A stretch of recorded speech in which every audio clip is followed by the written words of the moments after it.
Apa yang dititipkan pada Kapolri baru? Selesaikan kilometer 50. Paradoknya sekarang, mak-mak menganggap polisi itu adalah aparat istana, kan ngaco kan. Anak STM juga berpikir begitu, polisi itu adalah musuh di jalan. Karena soal-soal tadi, cara penanganan kekerasan.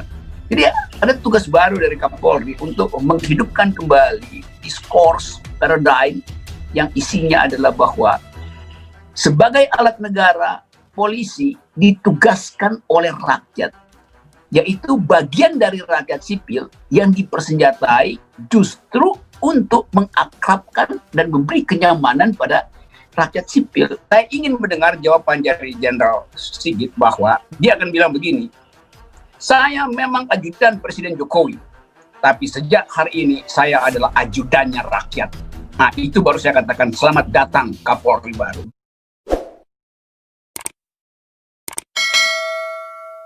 Kita akan dapat segera mengetahui apakah Kapolri yang diusulkan oleh Presiden mendapatkan persetujuan dari DPR. Karena itu, pada hari ini, seperti yang saya sampaikan tadi, bahwa surpres telah kami terima dari Bapak Presiden, yang mana Bapak Presiden menyampaikan usulan pejabat Kapolri yang akan datang dengan nama tunggal, yaitu Bapak Dr. Andes Listio Sigit. Ada beberapa ahli yang menyampaikan bahwa apabila pembangunan ini berjalan lancar, maka di tahun 2045 nanti Indonesia akan masuk yang namanya Indonesia Emas, jadi 100 tahun Indonesia Merdeka. Di masa 100 tahun Indonesia Merdeka tersebut, menurut ahli-ahli internasional, Indonesia akan menjadi negara nomor 4 terbesar di dunia. Kita hanya bisa mempertahankan dan mengantar sampai 5 dan 10 tahun. Setelah itu tugas adik-adik.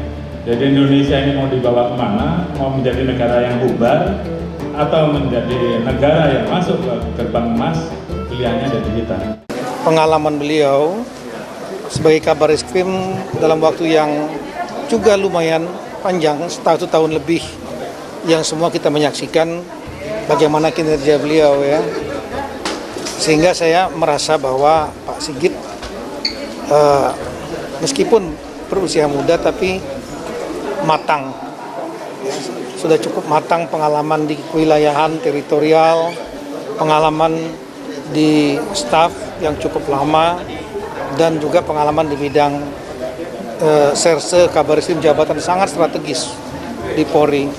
Saya kira dengan segala pengalaman itu ditambah dengan pribadi beliau yang saya sangat paham, pribadi yang santun, pribadi yang merangkul,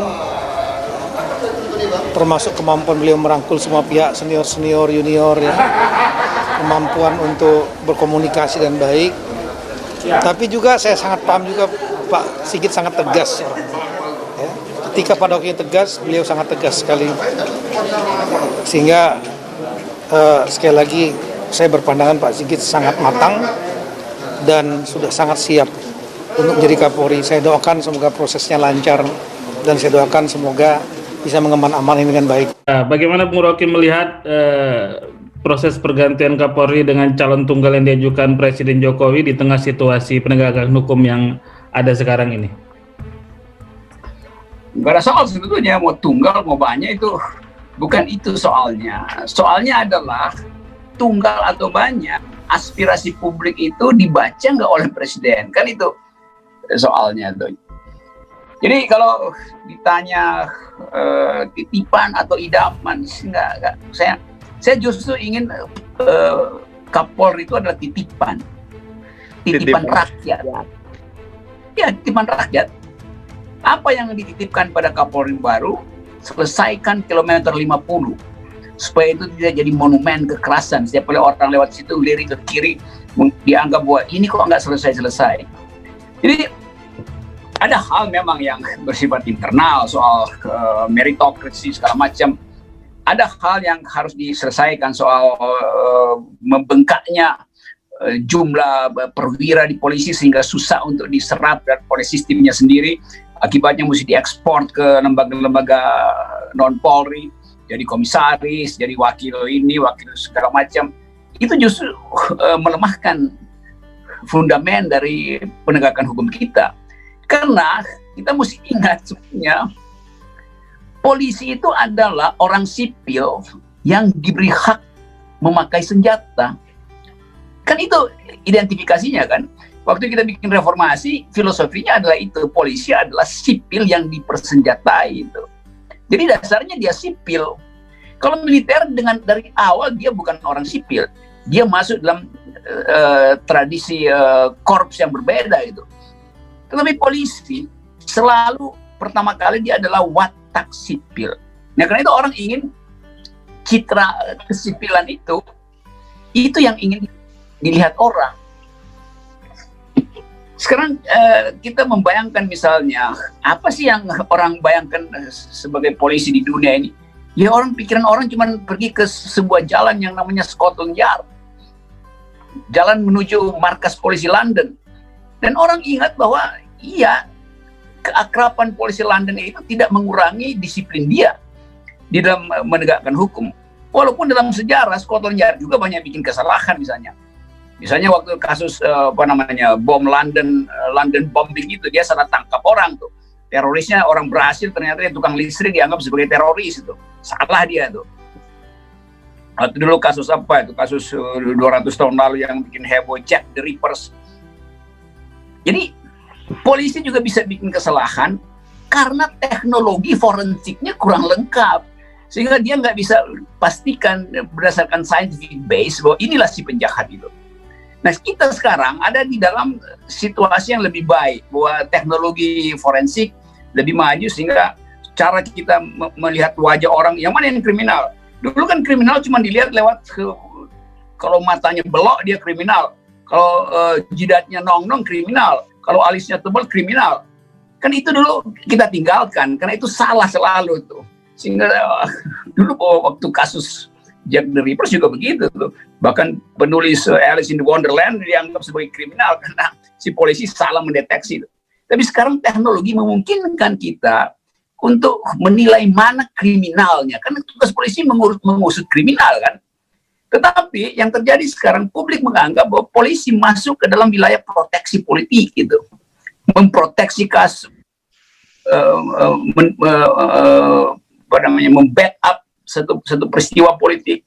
Itu yang ingin disingkirkan dari citra polisi sekarang dulu. Jadi Kapolri yang baru betul-betul harus menunjukkan bahwa dia dikirim oleh rakyat untuk mewakili kesipilan manusia, kesipilan masyarakat. Jadi civil liberties, civilian values itu mesti ada di dalam benak Kapolri supaya dia bisa tunjukkan bahwa dia adalah wakil sipil untuk menjaga ketertiban, karena itu dia dipersenjatai. Jangan dibalik, karena dia punya senjata maka dia berhak untuk menertibkan rakyat. Nggak begitu mandat publik terhadap kepolisian di seluruh dunia. Dalil itu yang berlaku sehingga orang bangga bersahabat dengan polisi itu. Si polisi juga bisa bilang saya bangga bersahabat dengan rakyat. Kan itu kita nggak bisa jadikan polisi ini semacam ukuran sukses politik seseorang tuh. Jadi kalau berhasil mengangkat seseorang jadi Kapolri di daerah yang basah, maka itu berarti komunitasnya akan dijamin kesejahteraannya. Nah, faksionalisme ini yang masih ada di kepolisian tuh. Setiap tokoh punya semacam groupings yang saling kirim sinyal, Anda mau di mana, Anda mau naik bintang, kalau begitu Anda izin ini dulu, itu dulu tuh. Nah, itu sebetulnya. Nah, hal semacam ini justru mesti masuk dalam kurikulum inti polisi itu. Jadi ethics of leadership itu. Saya beberapa kali kasih jadi pengajar kuliah tamu di Sespim Sekolah Staf Pimpinan Tinggi Polri di Lembang. Dan saya terangkan hal yang semacam ini karena saya diundang untuk memberi kuliah umum di situ. Tapi poin saya selalu adalah kita masuk di dalam satu jenis baru polisi yang sekarang disiniskan oleh masyarakat. Kan ajaib kan kalau polisi justru, kalau ada polisi orang merasa justru nggak aman. Karena ini bakal dituduh saya jadi punya kasus. Jadi status polisi sekarang dianggap sebagai justru menjadi membuat tidak nyaman. Scotland Yard dulu begitu dulu 150 tahun yang lalu. Kalau ada Scotland Yard, orang merasa waduh ini nggak aman nih, karena dia memang hanya ingin menjaga kalangan elit di daerah situ. Jadi saya balik lagi pada soal kita sekarang. Kita mungkin mencurigai kenapa cuma ada calon tunggal itu. Karena kecurigaan publik itu atau ya sebut sinisme publik itu terjadi karena aspek politis terlalu kuat di dalam soal pengangkatan polisi. Padahal itu soal biasa aja tuh. Nah soal ini sebenarnya sama dengan di universitas. Universitas itu mau ngangkat profesor itu jadi soal politis gitu. Profesor dari kelompok mana nih? Kadrun apa cebong? Kalau si profesornya punya komunitas, mendukung apa enggak tuh? Jadi politisasi itu berlangsung di semua institusi. Akibat dari upaya untuk upaya kekuasaan untuk mengendalikan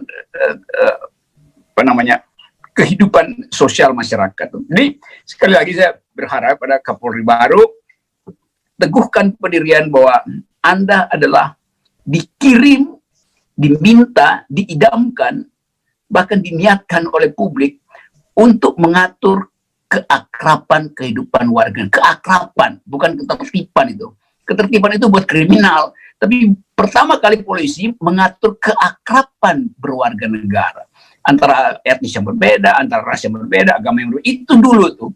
Jadi hanya ada satu poin, lepaskan seluruh variabel politik supaya polisi balik pada habitat mulianya, yaitu sebagai public servant, penyedia servis keamanan, kenyamanan bagi masyarakat sipil. Itu saya kira pengantar. Terima kasih. Terkait dengan realita yang sedang terjadi saat ini, akhir-akhir ini, di mana seakan-akan polisi ini menjadi alat bagi negara untuk kepentingan negara dan pemerintah, dan agak berjarak dengan civil society. Menurut Prof. Rocky, dengan kondisi ini apa seharusnya seorang Kapolri baru dengan situasi ini yang harus segera diperbaiki dan dilakukan oleh Kapolri baru di awal-awal masa kepemimpinannya agar cita-cita tegaknya civil society itu dan perwakilan sipil itu bisa terwujud?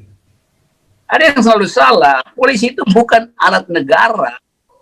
Polisi itu adalah alat rakyat untuk menghasilkan kenyamanan bermasyarakat. Ini dia bukan alat negara tuh. Karena itu benar dulu satu waktu Presiden Soekarno berpidato di lapangan Monas sana, dihadiri oleh pemimpin-pemimpin 5 angkatan termasuk polisi. Saya kira pada waktu itu hari ulang tahun mungkin ABRI, termasuk di dalamnya polisi. Presiden Soekarno bilang begini, kalian tentara, polisi, kalian adalah alatnya negara. Tetapi negara adalah alatnya rakyat. Karena itu kalian adalah alatnya alat. Logikanya begitu sih logisnya. Jadi kalau disebut polisi alatnya negara, benar. Tetapi mesti ditambahin bahwa negara adalah alatnya rakyat. Karena itu polisi adalah alatnya rakyat melalui institusi negara. Jadi logik itu harus ada di dalam benak setiap anggota Polri begitu dia memakai seragam. Karena itu yang membedakan dia dengan orang sipil. Orang sipil seragamnya suka-suka itu. Tapi polisi hanya boleh satu seragam supaya identifikasinya mudah direkognisi. Nah ini sebetulnya yang lebih penting untuk dipakai sebagai kurikulum etis di dalam rangka untuk menghasilkan polisi yang bermasyarakat atau polisinya masyarakat. Nah sebaliknya paradoksnya sekarang mak menganggap polisi itu adalah aparat istana, kan ngaco kan. Anak STM juga berpikir begitu, polisi itu adalah musuh di jalan karena soal-soal tadi cara penanganan kekerasan. Jadi ada tugas baru dari Kapolri untuk menghidupkan kembali diskurs paradigm yang isinya adalah bahwa sebagai alat negara, polisi ditugaskan oleh rakyat, yaitu bagian dari rakyat sipil yang dipersenjatai justru untuk mengakrabkan dan memberi kenyamanan pada rakyat sipil. Jadi dia bukan mengabdi pada negara, dia mengabdi pada kenyamanan masyarakat sipil. Itu bedanya etika polisi dengan etika militer. Militer ditrain untuk selalu siap siaga menghadapi musuh. Karena itu ada sifat army readiness, kesiapsiagaan setiap jam. Polisi itu, tidur itu artinya patroli. Piket itu artinya patroli. Tapi polisi selalu ada di dalam hati rakyat supaya rakyat merasa nyaman. Kan nggak mungkin kita minta rasa nyaman dari tentara. Karena tugas tentara adalah menjaga republik gitu. Saya kira poin itu yang ingin saya sampaikan. Itu saya ingin agar supaya Komisi 3 melalui kawan saya Mr. Jamil mengajukan pertanyaan pada Jenderal Sigit. Terangkan pada beliau bahwa hari ini ada 2 kasus dilaporkan pada polisi itu. Satu, Ahok dan siapa itu Ahmad Rafli tidak memakai masker justru di dalam status Jakarta PSBB yang diperketat itu. Karena itu dia dilaporkan pada ke polisi itu. 2 tokoh publik ini.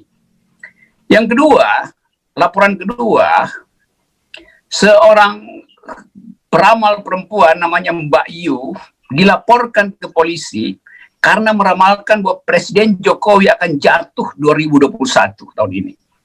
Jadi ada 2 kasus di kepolisian sekarang. Sekarang ajukan pertanyaan pada Jenderal Sigit, kasus mana yang akan dia lepaskan dan kasus mana yang akan dia proses? Coba tanya itu tuh. Kalau dia melepaskan kasus Ahok, maka Mak akan menilai pantas nggak beliau jadi Kapolri. Kalau dia melepaskan kasus Mbak Yu, sama juga. Tergantung pada Jenderal Sigit bagaimana dia menjawab. Nah, saya ingin itu ditanyakan supaya kita bisa mendengar. Saya ingin mendengar jawaban dari Jenderal Sigit bahwa dia akan bilang begini, saya memang ajudan Presiden Jokowi, tapi sejak hari ini saya adalah ajudannya rakyat. Nah, itu baru saya katakan selamat datang Kapolri baru. Begitu. Terima kasih.